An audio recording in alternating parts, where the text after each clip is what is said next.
আসসালামু আলাইকুম। আমি নাইম দক্ষিণ কোরিয়া থেকে। দর্শক, পাকিস্তানের রাজনীতিতে এই প্রথম ভিন্ন এক ঘটনা ঘটছে। আমি অনেকটা মনে হয় আরকি যে ধরেন জাতি যেই পরিমাণ বেইমান, যেই পাতে খায় সেই পাতে কিন্তু হাইগা দেয়। ইমরান খানের এই উদার নৈতিকতা দিন শেষে আবার না জানি ওনার উপরে ভারী পড়ে।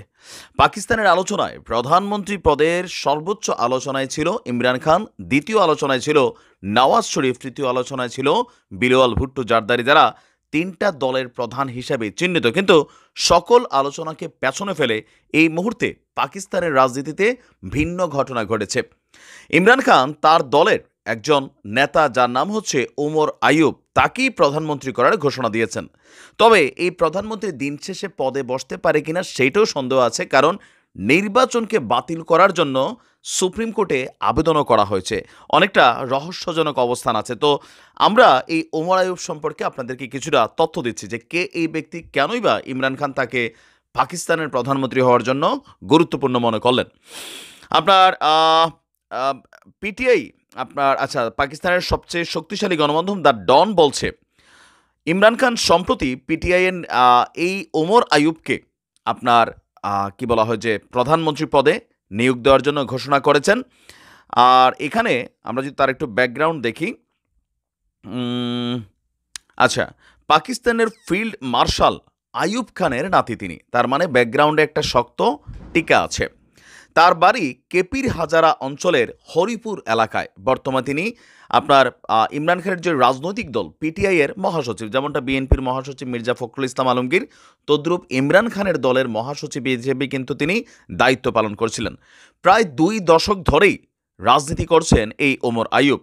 তিনি আগে পিএমএলএন মানে নওয়াজ শরীফের দল এবং পিএমএলকিউ, আমি জানি না এটা কোন দল, ওই দলের হয়েও রাজনীতি করেছেন। বর্তমানে তিনি ইমরান খানের রাজনৈতিক দলের সাথেই সংযুক্ত।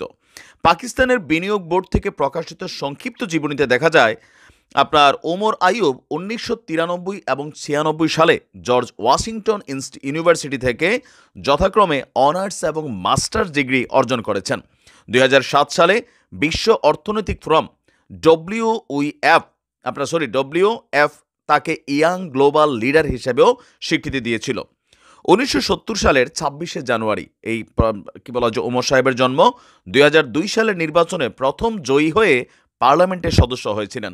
সাবেক প্রধানমন্ত্রী শওকত আজিজের মন্ত্রিসভায় তিনি অর্থমন্ত্রী হিসেবেও দায়িত্ব পালন করেছেন। ২০০৮ সালে পিটিআই নেতা ওমর পিএমএলকিউ দলের হয়ে হরিপুর এনে ১৯ আসনে নির্বাচন করেন, তবে তখন তিনি হেরে যান। ২০১৩ সালের জাতীয় পরিষদ নির্বাচনের আগে ওমর দল ত্যাগ করে নওয়াজ শরীফের দলেই কিন্তু যোগ দিয়েছিলেন। অবশ্য এবারও তিনি নির্বাচনে পিটিআই এর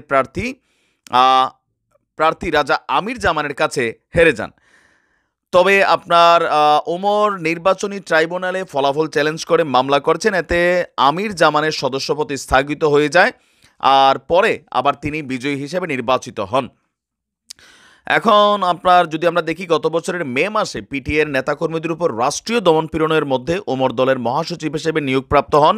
তিনি হচ্ছেন দলের হাতে গোনা কয়েকজন নেতাদের একজন, যিনি তুমুল প্রতিকূল পরিবেশেও ইমরান খানের সঙ্গেই ছিলেন।